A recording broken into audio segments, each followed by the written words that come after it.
혹시 도로 위에서 화를 못 참았던 적 다들 있으신가요? 사람마다 화가 나는 상황은 다르겠지만 언제나 논란이 되는 사례는 있기 마련이죠. 그럴 때마다 참교육을 해줘야 한다, 공론화가 필요하다 라는 말들이 들려오는데요. 최근 도로 위에서 민폐, 아니 그 이상의 행태를 보인 한 차주가 화제입니다. 무리한 끼어들기에 저급한 언행, 반성하지 않는 태도까지 조심스럽게 정신적인 결함을 의심하는 네티즌도 적지 않습니다. 이에 글쓴이가 내놓은 해법이 큰 화제를 모으고 있는데요. 여러분이 이야기일 수도 있었던 오늘 이 사건 전말을 모두 알아보려고 합니다. 먼저 영상 하나를 보시죠. 도로 위를 달리고 있는 글쓴이, 그 앞에는 빨간색 모닝이 보입니다. 모닝이 좌측 깜빡이를 켜고 들어오는데 곧이어 다시 우측으로 빠지죠. 사건은 그 후에 일어났습니다. 모닝 차주는 다시 무리하게 끼어들려고 시도하는 모습인데요. 글쓴이는 한 발 물러서서 양보합니다. 그런데 이때 문제가 생기죠. 갑자기 모닝 차주가 글쓴이에게 욕을 합니다. 창문 밖으로 손을 꺼내 손가락으로 욕을 한 건데요. 심지어 따라오라는 제스처까지 취합니다. 도대체 무슨 일일까요? 영상에 담기지 않은 속사정이 있는 걸까요? 여러분이라면 이런 상황에서 어떻게 하실 건가요? 따라가실 건가요? 혹은 무시하고 갈 길을 가실 건가요? 글쓴이는 계속해서 따라가는 것을 택했습니다. 결국 모닝을 따라잡고 대화를 시도했죠. 어떤 일이 벌어졌는지는 여러분도 짐작하셨을 겁니다. 네, 대화가 통하지 않았죠. 대화를 시도한 글쓴이에게 모닝 차주는 욕설을 퍼붓습니다. 더욱 화가 난 글쓴이는 모닝 차주를 끝까지 따라갔고 신호는 글쓴이의 편이었습니다. 신호에 걸린 글쓴이가 직접 차에서 내려 대화를 시도하는데요. 자칫하면 큰 싸움이 벌어질 수도 있겠다는 생각이 들 정도로 분위기가 험악합니다. 싸늘하다. 하지만 모닝 차주는 차에서 내리지 않습니다.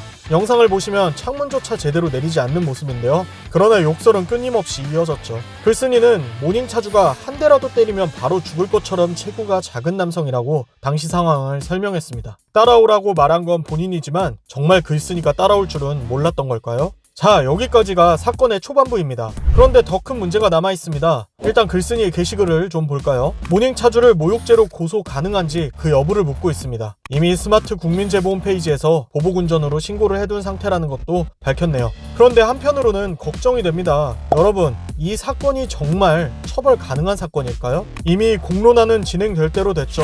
각종 언론에서 해당 사례를 다루고 있고 저희도 이렇게 영상을 제작할 만큼 논란이 컸던 사건입니다. 그런데 경찰서에서는 의외의 결과를 내놓았습니다. 결론부터 말하자면 모닝 차주에게 어떠한 처벌도 가할 수 없다는 겁니다. 네, 일이 그렇게 돼버렸습니다. 손가락 욕, 음성 욕설은 보복운전 성립이 어렵고 모욕죄는 공연성 부족으로 성립이 불가하죠. 또 차선이 없기 때문에 진로 변경 위반도 어렵습니다. 방향 지시 등 미점 등 위반 역시 같은 이유로 적용할 수 없는 사안이죠. 담당 형사 역시 해당 사건에 최선을 다했지만 적용할 수 있는 법규가 없다는 답변이 전부였습니다. 하지만 한 가지는 확실하게 했다고 해요. 2-3시간 동안 조서를 쓰게 하며 모닝 차주에 따끔한 일침을 가한 겁니다. 모닝 차주, 이제는 정신 차렸을까요? 담당 형사에 따르면 모닝 차주는 이미 자신의 차량이 언론을 통해 만천하에 드러난 것을 인지하고 있다고 했습니다. 뉴스에 나온 거 보고 많이 놀랐고 창피하고 후회한다 라는 말도 했고요.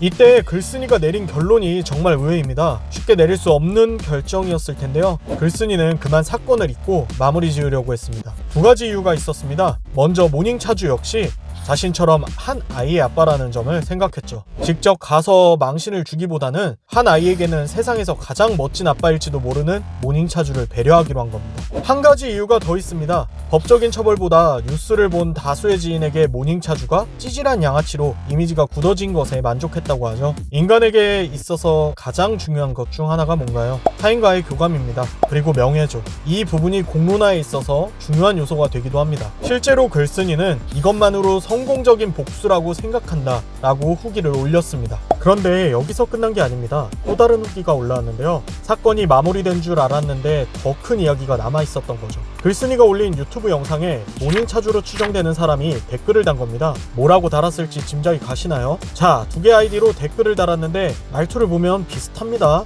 본인과 아내 혹은 지인일 수도 있지만 한 사람이 2개의 계정으로 글을 썼을 가능성도 커 보이죠. 얘 많이 쓰네. 욕 처먹고 분하니? 신호 걸린 척 일부러 안 따라온 게 말 많네. 모욕. 보복운전 무혐의, 분하지? 등 조롱과 비아냥 섞인 댓글이 전부였습니다. 죄가 성립되지 않는다는 문자를 받은 후 불과 2-3분 만에 달린 댓글이었습니다. 글쓴이는 본인도 스트레스 받았나 봅니다 라며 혹여나 명예훼손으로 고소하려는 심보일 수 있겠다라는 생각이 들었고 이번에도 참고 넘어가기로 했습니다. 이럴 때 하는 말이 있죠. 몸에서 살이 나오겠다. 네, 사건은 이렇게 일단락 됐습니다. 네티즌은 정신적인 문제가 있는 것 같다라는 반응이었는데요. 글쓴이 역시 이에 동의하는 눈치죠. 시비 걸고 쫓아오게 만든 다음 보복운전으로 신고하려는 것 같다. 왜 저러고 살지? 경찰하고 무시를 많이 당했나 보다. 다양한 댓글이 달렸습니다. 이유가 어찌됐든 결과는 변하지 않겠죠. 이미 모닝차주는 찌질한 양아치가 돼버렸습니다. 전갈과 개구리라는 우화가 있습니다. 개구리의 도움으로 강을 건너던 전갈이 개구리를 독침으로 찌르게 됐고 결국 모두 죽는다는 이야기인데요. 이때 전갈은 그게 내 본성인걸 이라는 말을 남깁니다. 오늘의 사건과 결이 맞닿아 있지 않나요? 도움을 주려고 했던 글쓴이,